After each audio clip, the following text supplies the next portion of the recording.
What's up, everyone, and thank you for joining me on another exciting episode of In the Trenches. Today, we find ourselves in my good friend and rock star Tim Montana's rehearsal space in Nashville, Tennessee. I cannot wait for y'all to hear this episode. Please like, share, and subscribe if you're digging the content. So let's jump right now into it with Tim Montana.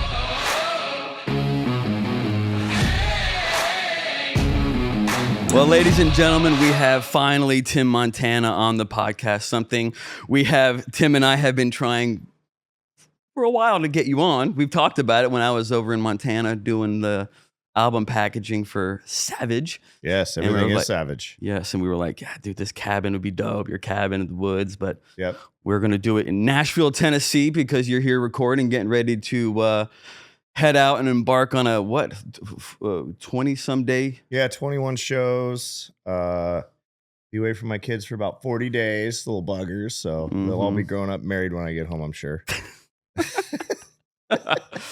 You and I have been in the trenches many times. A few times, and they've both been in Montana, Butte, Montana. We prefer to film and photograph in God's country. I mean, it's definitely on brand for you. And I can say, when we were there doing American Thread, video. That's the first video we did together, huh? Yeah, you're like, hey, dude, just come to Butte. I have all the locations. I have all the characters. And, that video was a little bit new for me to work in that space. Really no crew. Had Dalton with me shooting and just helping me. And I remember that was a blast. We had bad weather too. Remember bad weather. And we had you and I, dude, I remember just pulling up. Remember that day? And we went to see your mom, Mary, at the house. The old trailer house. The trailer house, which is amazing. And my wife flew out, remember? With my, 4-month-old at that time. Yes. Hudson. And I was sitting, we got a bad storm, right? Yeah, that highway was almost shut down, I-90. We had forgotten a lens or something. We sent her up the Great Divide Mountains or something to Bozeman. Yeah, over Homestake Pass to Bozeman. It started to really look bad. You're like, no, it's not bad. It's okay. It happens all the time, Yep. And then you said something on your mom's table. We were sitting there chatting with Mary, and you were like, said something about it's a storm. It's the first storm of the winter, and I'm like, "Fuck, dude!" And I remember looking at Mary. She's, I'm like, "I'm sorry." So her introduction to me was already a lot of my swearing friends at the kitchen table. Her, and then Travis Pastrana came up, and he hates snow and cold weather. Yes, and we got dumped on when he was there, and he's like, "Yeah, you and I had to drive up to the airport. You dumped me off at my wife. She had to stay at a hotel just." Till we got there, right? You left to go get Travis, and that was highways that night were destroyed. But we still found time to stop at Teasers, little strip club. Did you? Oh yeah. Oh, I was telling Travis about it, and he's like, "So you're telling me this strip club on this highway that is basically shut down? It's a sheet of ice, is right up here." I'm like, "Yep." And he's like, "We got to stop." So we got to check out Teasers. That was fun.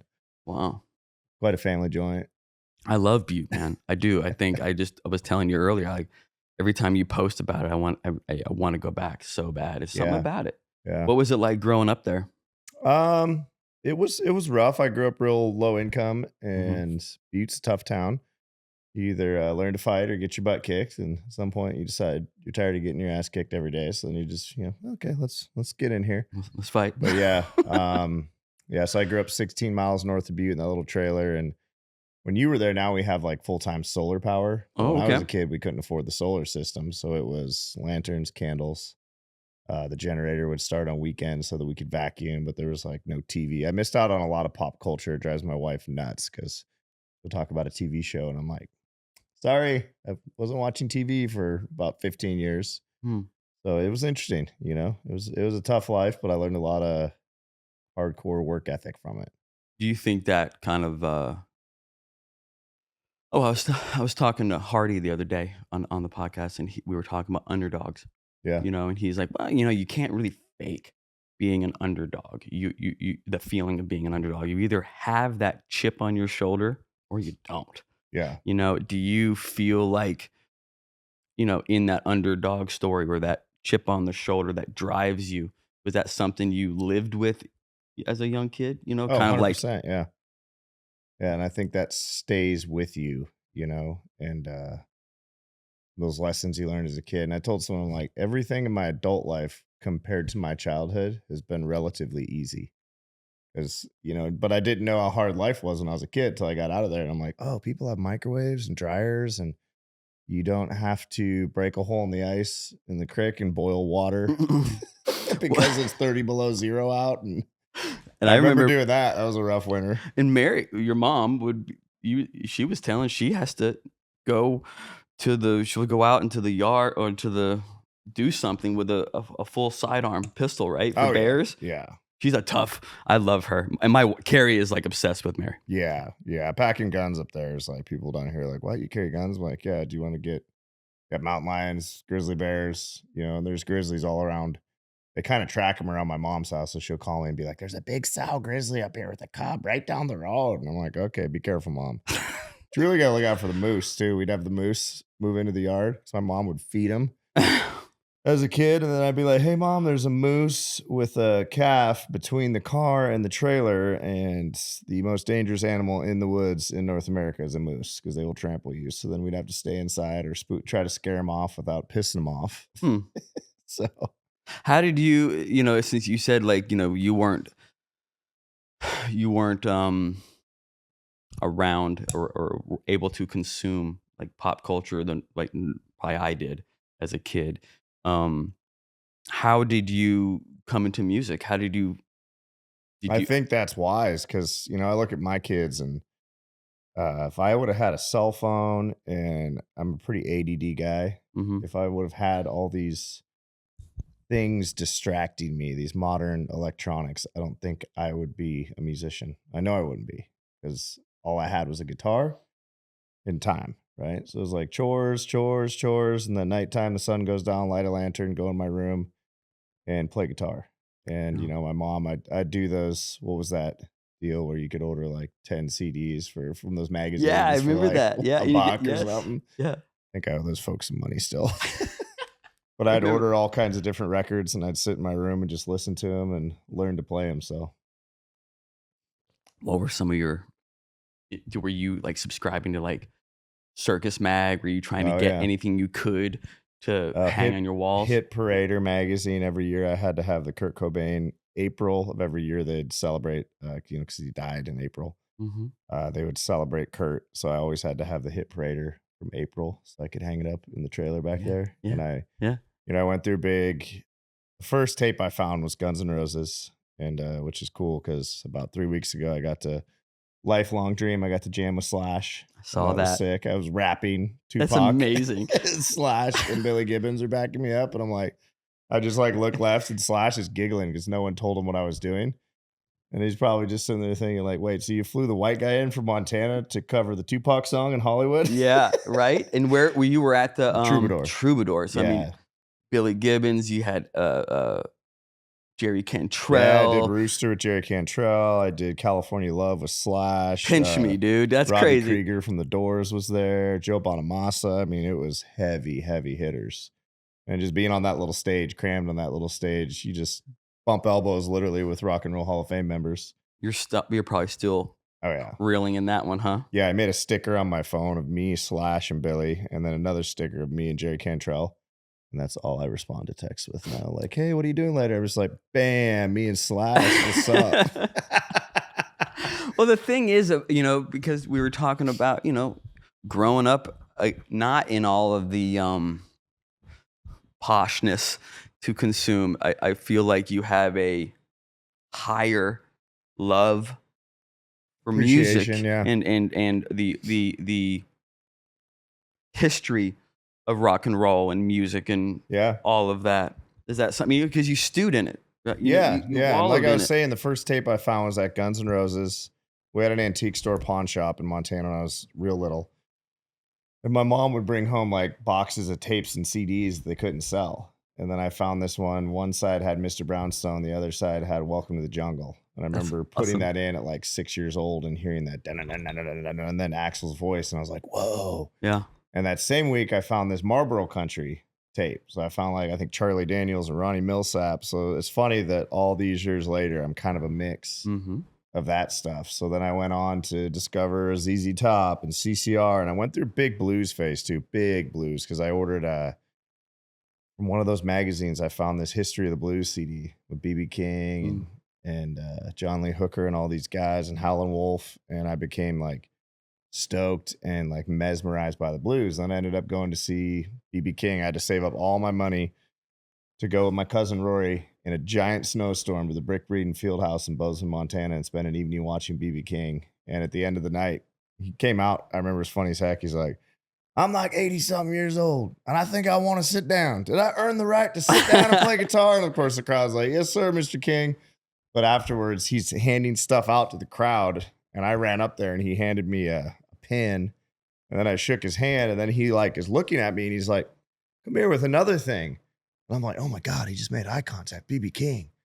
I run up, and I go to grab it, and he goes, young man, this is for the lady behind you. Sit down. And I was like, oh, God, I pissed off BB King. But I swore he was making eye contact with me.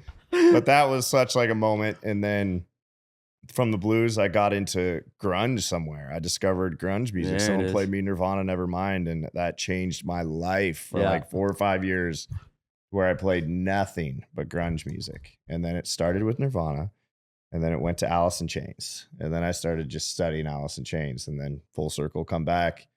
We were with Jerry Cantrell this year. We become buddies. He's like, dude, why don't you start singing Rooster with me? And that's a scary song to sing. A, because Jerry and Alice in Chains means so much to me. But B, because Lane's dead. And I had major reservations about Loudwire posting that video of me singing Rooster. Because respect also. And it was what they don't know is some people were bitching about it. Like, oh, it doesn't even sound that good. But I mean, it's had like 600-some thousand views already on my Instagram. And, but they don't know that Billy didn't have monitors for us. He pulled the monitors off the stage. So we were just literally, it was like a jam. It was a jam thing. That's with cool. A band that had never played Rooster before. But to get to play that with Jerry, Billy Gibbons, Kenny Arnoff on drums. We had a horn section up there. Amazing. It looked amazing. And the chorus is really hard to sing. And usually Jerry has a guy, Greg Puciato, that travels with him that sings the chorus. Those high notes. And he told me that he was going to come. I believe he was going to come sing the chorus. And the day of, Jerry's like, no, dude, you're singing the chorus. And I had a full... I'm like, you're in the hotel and if you're a music nerd, Alice in Chains always plays a half step down. Billy Gibbons and ZZ Top play standard tuning. So Jerry goes, well, why don't we just tune up the Billy's key? And I'm like, oh, yeah, sing a half step above where Lane Staley sang. That's almost impossible to hit those notes. Let's go higher. So I begged Jerry. I'm like, I'm probably going to bomb it anyway, so we could just at least do it in the original key instead of like a stretch of trying to do it a half up. But I hit the notes, and it turned out being really cool. That's amazing, dude. It's interesting, too, because you're... well, at least how you mentioned your discovery of music. I know it goes more detail than that, of course. We're broad stroking it, but mine was the same. It was Guns N' Roses that it was everything. Like, so I think it was Sweet Child of Mine. Then I backtracked it to the others. And I drove in that lane for a while of getting into rock and that kind of style. And then it was Nirvana, Alice. Once I got into the Alice, it was a whole, Stone Temple Pilots. It just started to get real. Soundgarden. All of it, man. It's just real. I needed the heavier stuff, you know? That was a big music thing for me. Do you feel like rock or country, do you feel like you have found your lane a bit more? Yeah, and a lot of my friends that heard the Savage album are like, you finally found it. It might have taken me 18 years. Yeah.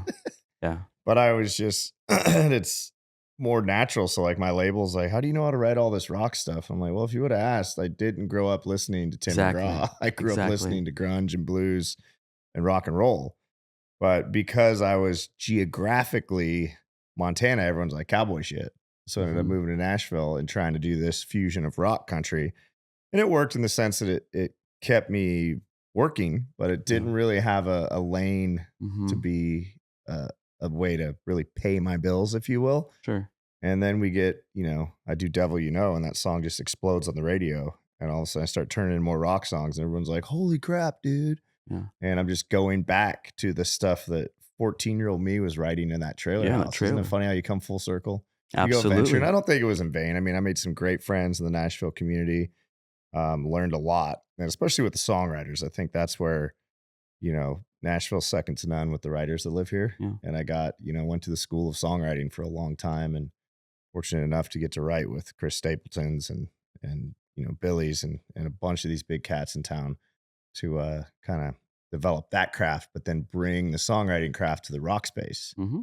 And that's where a lot of people are like, dude, the songwriting on the Savage record. I'm like, oh, that's the Nashville influence. Nothing is in vain. I mean, it's the same thing with a lot of the guests I talk to on the podcast. Is the work you start off with, somewhere along the line, you're learning the craft and exploring it. So you get a little bit off track, possibly, but that is so that you can learn the ins, the outs, the do's, the don'ts, so that when the time comes and you're really more mature, you've lived, you have more experiences. Yeah, I'm like, if I would have hit when I was in my 20s, I probably would have drank myself. You'd be dead.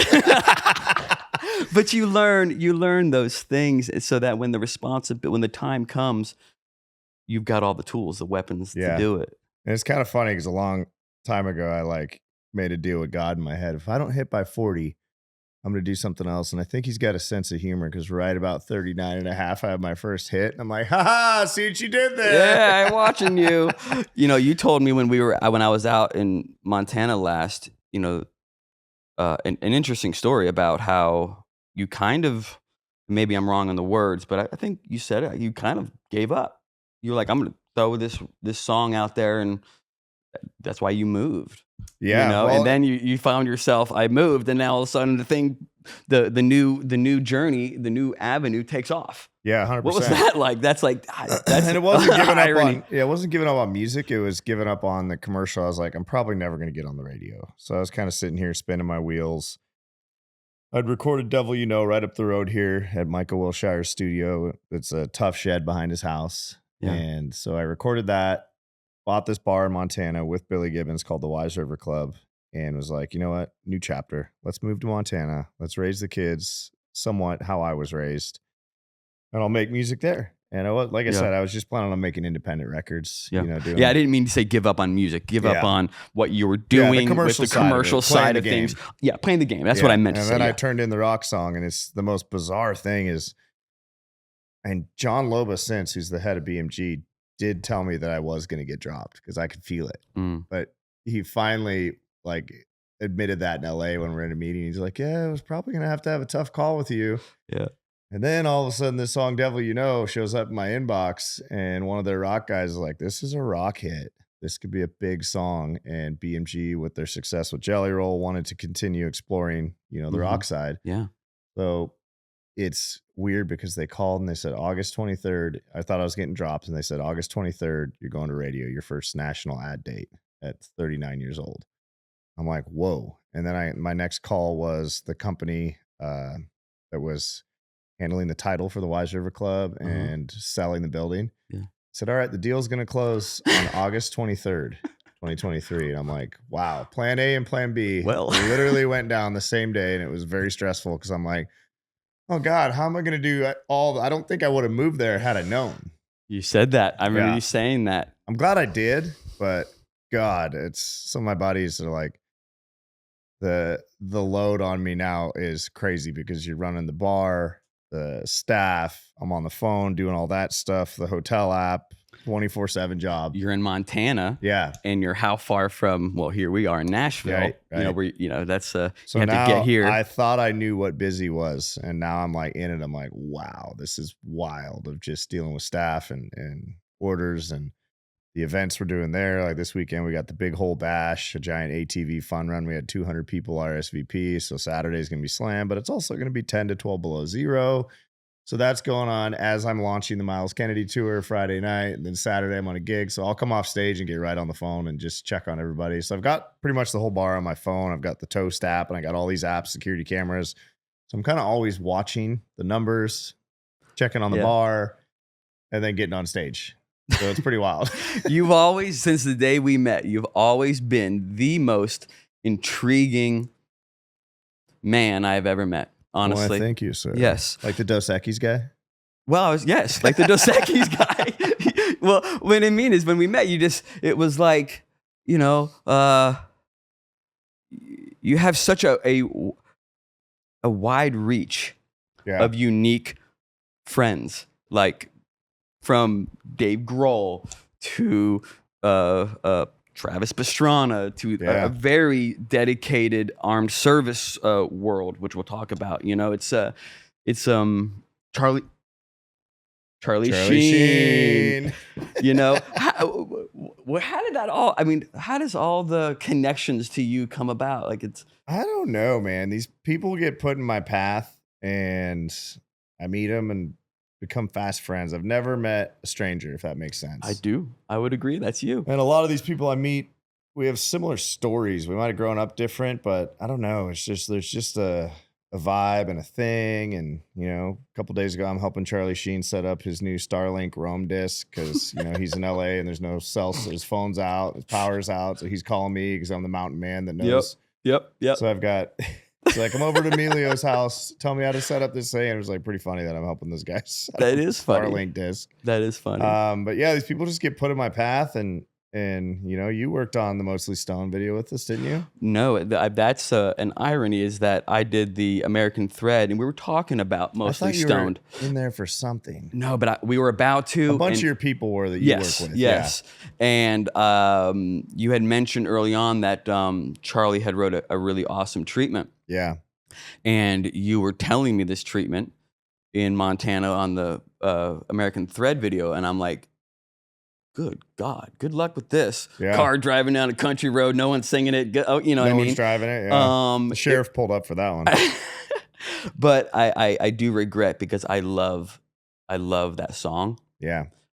Mostly Stoned is a great one. And every time I listen to that song, I feel like I'm you at that trailer alone or just kind of growing up young in that scene or lack of scene.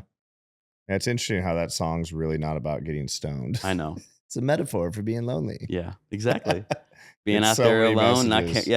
Someone messaged like, you wrote the COVID anthem and you didn't know it. I'm like, okay, just everyone at home, quarantined, all alone. The video for American Thread, how did that do? I mean, how did that, with all the friends, are they still reeling about it at all? Oh yeah, and I don't know when this podcast is coming out, but Montana is giving me some kind of art and culture award. Oh really? Because of the videos we filmed up there, and it's at the governor's office in April. I think they're announcing it April 1st. But because of the videos we filmed, this and that, they went through the state. And last year they gave it to that Lily girl. She got an Oscar nomination for the Killers of the Flower Moon. Yeah. She's the Native American girl from Kalispell that was in the movie with De Niro. Crazy. So she got it last year. So yeah, so definitely the state of Montana has been watching, all the views we're putting up on YouTube and how we always film in Montana. And they've been great because they help us offset budgets. They'll give us, some money to help us and help us find scenes. And I mean, you were there. They're absolutely sending everything from the hotel rooms to it's an amazing, it's a great state because they want to support and they realize that helps tourism. And then now me doing business in the state, it's been pretty cool. Do you feel like, one of the things I also tip my hat to you on is your ability to partner with brands to keep it moving. Yeah. It's a business, and what you need as a band and is to keep. That's how I survived exactly long enough to get a record deal. Was it was 15 years of no one caring. What's that? So I'd have brands like Traeger and Black Rifle Coffee that pay me to be a brand partner, and all that money would go back into my touring business. And so people are like, how the hell do you have a Sprinter? How the hell do you have this bus and that? And I'm just like, you just got to be creative. It's whatever out here. And just did a partnership shoot yesterday with a company called Slow and Low. And so that'll be a good one for 2025. That seems on brand. I think you should have a little pull bed. Oh. Yeah. Slow and Low. What we got here? It's old fashioned, 84 proof, and it's like Ooh. it's really well done. If you just pour that over ice, like it's an old fashioned. You don't have to get all fancy and mix it up. It's really good. Let's see what we got. And the brand's been around since 1884. So it's pretty iconic. They do a lot with veterans, so they're going to be helping with my American Thread shoot this year. And that's smooth. I better get one. Get a pull. Get a pull. Cheers. What is your? How did all the? That's good. How did all the? How did all the armed forces and stuff become such a big part of your patriotism? Yeah, it's interesting. And I think it goes back to when I was 17, I tried to enlist and I had recruiters at the trailer and my mom refused because you have to have your parents sign off. I didn't know this. Yeah. So I had the Navy guy, Marine Corps guy. They'd just show up and my mom would get so mad. And I'm like, Mom, I brought a friend over for dinner. And he's like, hi. It was the recruiter. Because I just hung out at their office and I was like rearing to go. And then around that same time, somebody told me about a music school in LA. And I was like, it's either military or music. What's it going to be? And I sent an audition tape off. And my mom was so happy when I got the acceptance letter from Musicians Institute in Hollywood, California, because she knew that was going to keep me out of the military. So I think part of me feels guilty that I didn't serve. And when I realized I could impact veterans' lives is when I did. Chris Kyle benefit was going on shortly after he was killed, the American sniper. Yeah. And so I reached out to Gibson and I said, hey, can we do a guitar that I could bring to this event? I'm going to perform and we could auction it off. And they're like, cool. So we designed this guitar with the Gibson team here in Nashville and thinking the guitar might bring $5,000, $10,000. I showed up at the event. They had a Jeep there. I met Chris's parents and they're like, thank you. But they were really focused on selling this Jeep. I think the Jeep brought like 75,000 and my guitar went for $113,000. Wow. And it was on every news station in America. It was one of the highest sold new production guitars.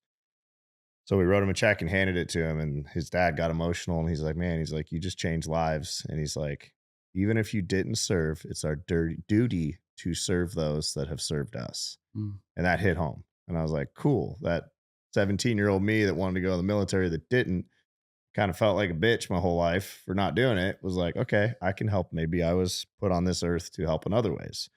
So then we rolled into the American Thread shoot where I can't golf. So we figured we'll do a cool man sport called shooting shotguns. And we started that and we donate 100% back. And so in 5 years, we've raised $1.5 million.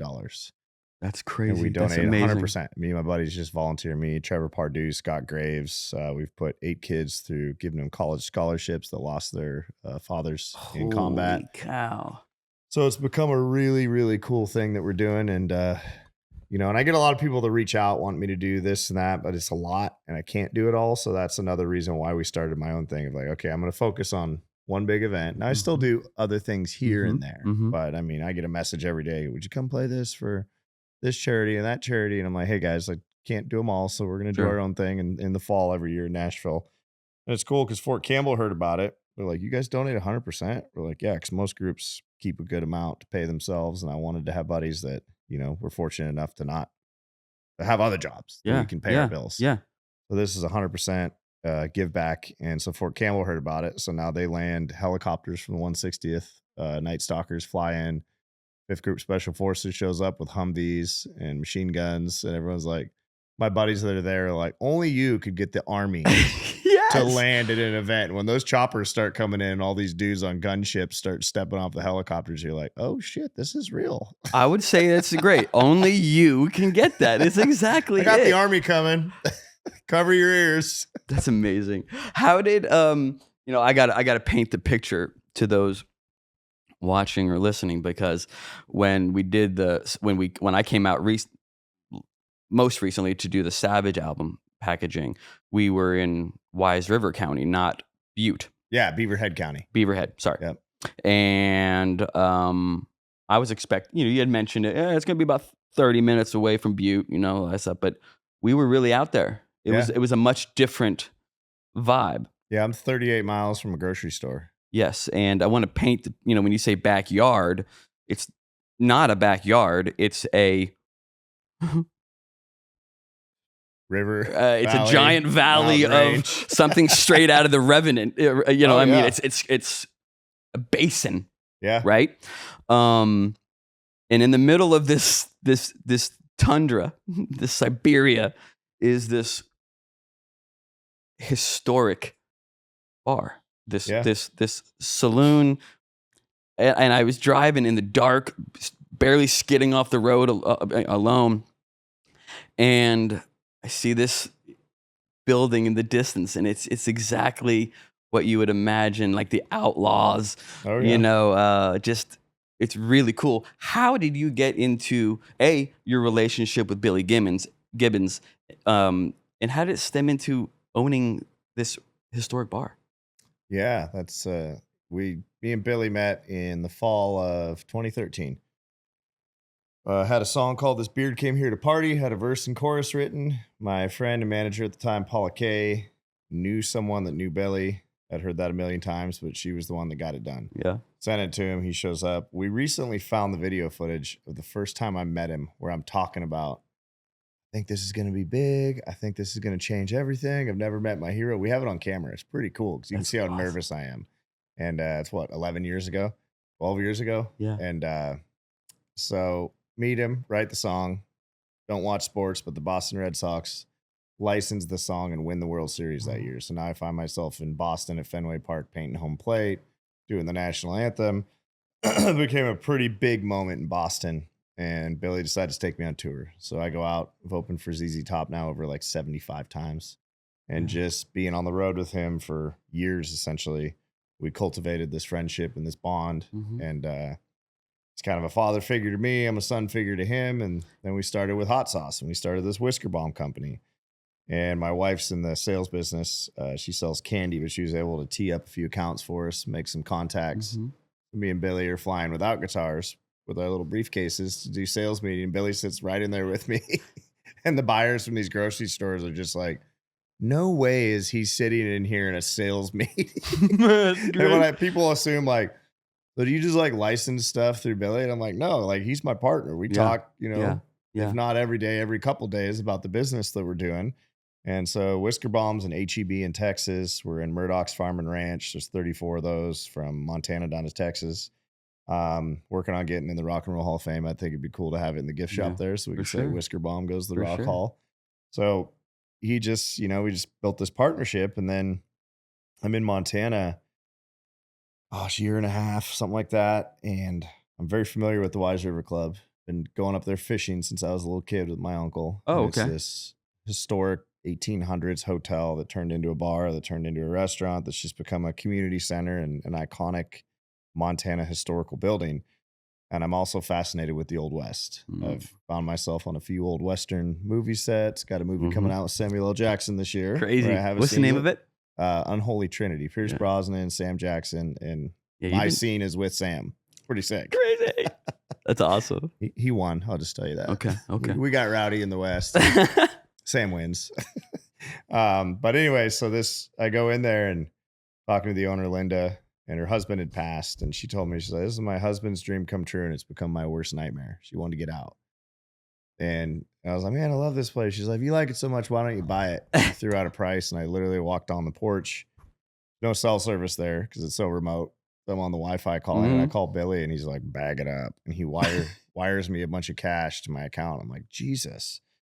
So I'm like, here we go. I'm like, all right, guys. And my wife and daughter still talk about how we just remodeled this house in Nashville, made it exactly the way we wanted, just in time to move out into a rental house. Yeah. In the middle of nowhere in the mountains of Montana. So that was not a popular thing to do amongst my kids. But so we got this place, and it's the most beautiful pain in the ass I've ever been a part of. But when you see that room just fill up, and people are like, how in the hell are there 150 people in this building in a town of 44 people? And I'm like, well, they drive from Idaho, Kalispell, Washington, Butte. I mean, when you go through that crowd when we're playing and ask people where they're from, it's wild. They'll drive that far to come see our property. We've got 7 cabins, 7 old hotel rooms. It's the old hotel upstairs is spooky, and it shares bathrooms. So there's 7 rooms, but you got to go to the end of the hall for the men's and women's because it's the 1800s. Then I found out later that was a brothel for a piece of time. That was a brothel up there because you had to, right? Old West. Yeah. Well, there's a lot of outlaws, you said, that came up, that were out in the. Oh yeah, everything back. They hide, right? That was where they would come and kind of like lay low from some bad shit they did, right? Well, my favorite is there's all these paintings on the wall. And I love when people come in and tell me historical things about the Hank Williams Jr. got punched there in the 90s and just this wild stuff that happened. But the paintings on the wall are from a guy that lived up in Wise River that was hiding from the feds. And he was a bronc riding bank robber. And he'd go on tour across the country riding broncs, and then he'd rob banks on the trail as well to pay for his bronc riding addiction. I'm like, if that's not a song, he's a bronc riding, bank robbing son of a gun. So the bar owner, he owed the bar owner a ton of money because he's a big drunk. And bar owner figured out he was wanted by the FBI. He said, well, you can either pay this bar tab or we can turn you in. And he decided, hey, man, I'm a good artist. Let me paint some paintings. So he ended up painting all these paintings. And he had a girlfriend named Sweaty Betty that was a big old gal that was a cook at one of the hunting lodges. And he finally ended up, they found him and he went to prison and he's passed away since. But like those stories. Oh, crazy. Wasn't there an axe murderer or someone with an axe in the front was door? Buddy that showed up and God, we've had the weirdest run of luck of stalkers up there. I've got some fans that are a little over the top. And recently was a guy that as soon as I got home from the Cedar tour, already got one guy that had charges pressed against him for stalking and all this stuff, wouldn't stop coming in. And he had a gun in his car one day and it gets very Western up there. Yeah. I carry a piece up there because of bears and meth heads and crazy people. Well, I stayed in cabin 3. Yeah. Remember? Yep. Was it cabin 3? I think so. 3 and 4. How was it? I loved it. I would stay there again. Hell yeah. It was awesome. But this last stalker, I've never told this story. I'll just give you the Reader's Digest. Showed up out of the bushes with a guitar. And my chef calls me. He's like, there's a dude here. He's like, I need to see Tim Montana. I got to play him a song. And he looks like he's messed up on drugs. He walked out of the woods with this Takamine guitar. And I pull up security cameras. I'm like, Tony, he's trying to make entry. And Chef Tony's a pretty small guy. Yeah. And this is a pretty big burly dude with a beard. And Tony'd shut the door and lock it. And dude would check the door. And so finally I'm like, man, I'm not in the mood for this shit. So I called the sheriff. I'm like, hey, I got another guy. He's trying to make entry on my building. We're closed. Comes up, doesn't find him. Later that day, we hear there is someone has been hit by a train in Melrose, Montana. That's probably 20 miles up the road. And so the sheriff calls me and he goes, well, this one's taken care of, bud. And I'm like, what do you mean? He goes, the guy that was stalking you then went to the Melrose bar, told people that he was mad that you wouldn't jam with him, then threw his train into the guitar, or his guitar into the train, excuse me, then stood in front of the train, mooned it, did the helicopter, and let the train run him over and kill him. And I'm like, That's a visual. Yeah. That's a visual. One of the sheriff's deputies texted me and said, well, I guess that jam session's canceled. Wow, yeah. And then I felt bad. I asked the sheriff, I'm like, man, maybe I could have gone and talked to that guy and, maybe could have saved a life if I would have sat with him. And he goes, no, Tim, I don't want to sound morbid, but for the safety of you and your family and for the safety of my officers, let's just be glad he's gone. He was a crazy one. You would not have wanted to sit with him. He might have done something to you. And I'm like, okay. Anyway, then Danielle's like, stop parking your Tim Montana wrapped Sprinter at our house. Leave it at the bar so at least the crazies can go to one central spot, have a beer if they want before they try and abduct me. I didn't know I was that handsome. No, would you throw yourself in front of a train for me? Yeah, I would. There's totally off topic, but we're inside the Wise River Club right now in my mind, and there's a poster, and you just mentioned Danielle. There's a poster by the stage that I think is one of the raddest photos I've seen in a long time. Okay. It involves your wife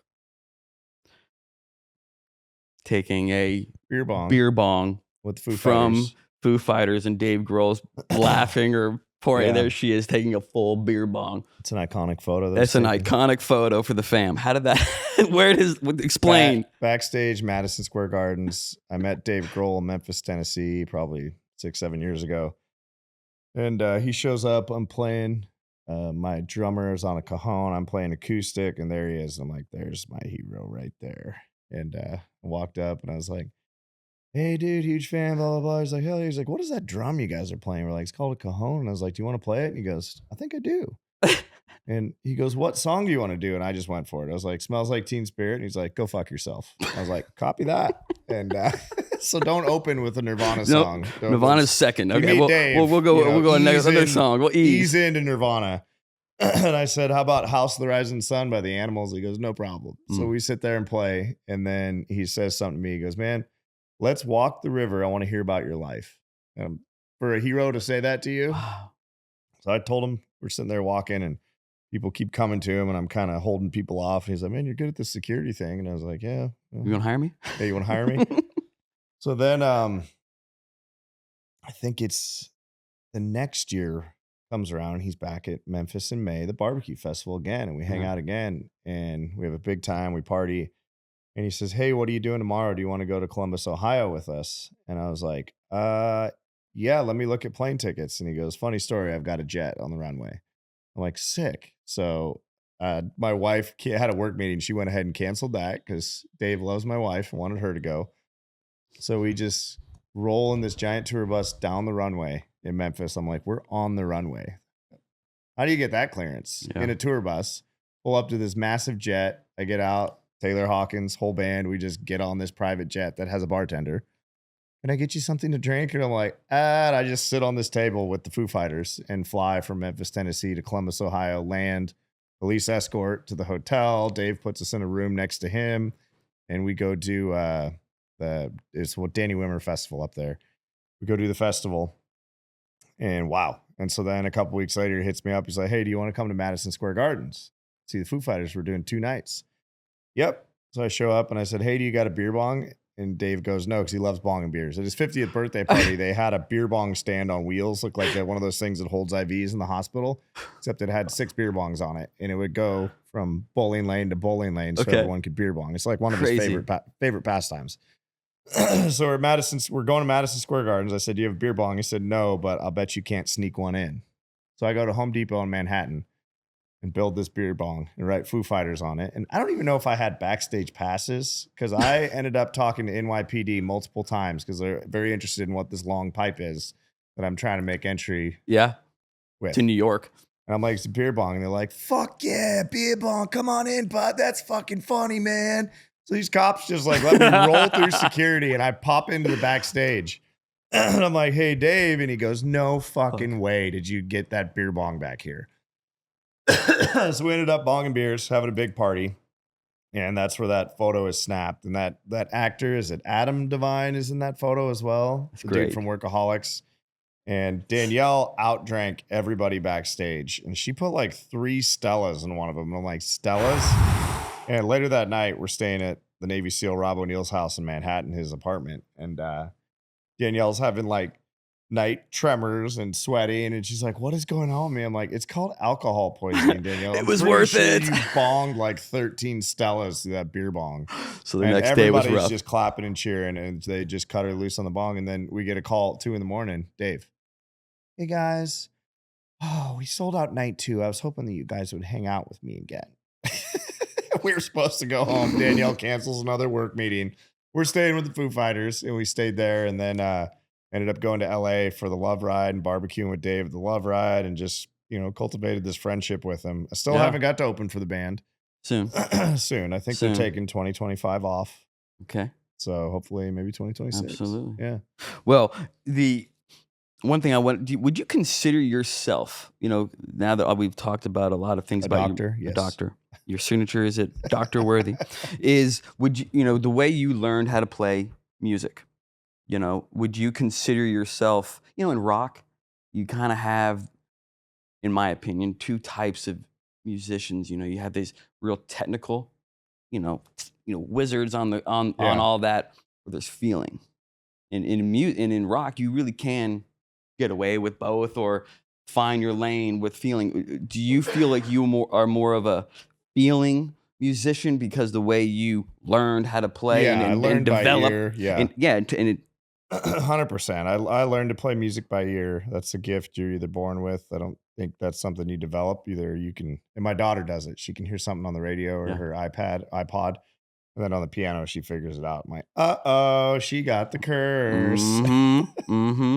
So I'm definitely a feeling guy versus a technical guy. And I play lead. I don't call myself a lead player, but, you know, I can stand on stage and trade licks with Billy Gibbons, but I hire a lead guitar player, you know, so I can focus on big, chunky, fat rhythms and singing and stuff like that. But I can get around a guitar pretty good, but it was all kind of learned by candlelight, by ear, by listening to music. So, and I failed out of music school twice. So there's that. Yeah. But you never gave up, you know, and No. ultimately that is the highest praise I give you, not only as my friend and as an artist, but I respect the hell out of you, because it's not easy to just get kicked down and down feeling and just saying, keep a positive attitude that you always do. Find your lane to join with partner with brands to keep it moving. It's just, I'm so impressed with you, dude, honestly. And I think thank you. that's what I feel like most people, you know, sometimes lack, you know, is that drive. And hearing you talk about the early days in Montana, I know where that came from now, that seed in you, it's growing, you know? Yeah. Yeah. 100%. I have friends, most talented people, could sing and, and play guitar and run circles around me, but they don't have the drive. They're not willing to go sleep in truck stop parking lots. They're not willing to go grind. When I say grind, I mean fucking grind. You know, you're Because not, there's no limousine pulling up in your yard that's going to pick you up and drive you down a music road. Those days are over. Like, you can be the most talented person on earth, but you have to build something, some sort of a business. And if you're not willing to go out and grind and do it, and it's not easy and there's no guarantee, you know, you go out for a decade. I mean, look at me, 15 years, 16 years before I get a record deal. Most people would have given up year 3. In my brain, I was like, I heard it's a 7-year town. And then it became a 10-year town.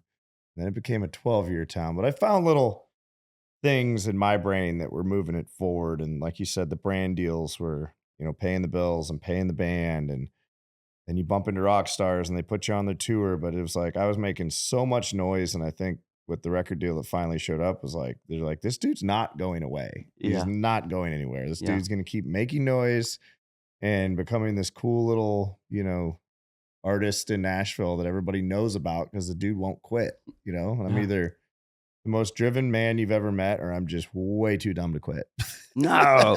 Would there be any advice you would give that 12-year-old back in the bedroom looking at Circus Mag? Yeah, just hone your craft and then go apply it. Like, go out and do it and figure it out. And people are always asking me for advice. And I'm just like, you got to do it. And everybody's path is a little bit different, but like, find a lane, stay in your lane. And if you believe in it, stay in it and just grind and go out and do those shows that don't pay, but figure out how to cultivate a business around that somehow, whether you get a sponsorship deal or whatever that is to keep the wheels turning. You know, we went from a van, wore the van out, then got a Sprinter, then got enough money to get into a motorhome, then bought Charlie Sheen's tour bus. Then I bought a Sprinter and a tour bus. And all that was like before I had a record contract. You know, we just built it enough and, you know, you finance that shit. I'm not saying I had a ton of money because I did not have a ton of money. I grew up poor as shit. You know, it's like, it's interesting growing up in a house that had axles on it, a single wide trailer that you'd go under there in the wintertime to put heaters down so the pipes don't freeze. The axles are still on that trailer to where someone towed it in, and there's still brake lights on the back. And now I travel around in one that moves. It's sick, dude. Yeah. It's pretty rad. That trailer at home didn't move, but the one in the driveway does. Can I selfishly, before we go, get another selfie? No, another pull from the slow and low. But hey, man, I want to thank you for letting us come into your rehearsal space a day before you leave to go on your big tour. I want to let you know, you already know this from my actions, but at least I want to let you know I will run through fire, a burning building for you. And there's so many people who would, because of your passion and just your drive, man. It's inspiring. You, brother. I appreciate your friendship and glad that we've got to collaborate, and you've shot some of the greatest photos and videos ever, and we'll continue to do it. Thank you. Let's pull. Hell yeah. Slow and low, guys. Thank you, brother. That's fun.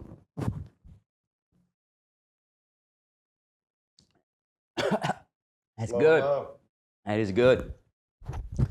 That was fun. Thank you. How long we do? I don't know.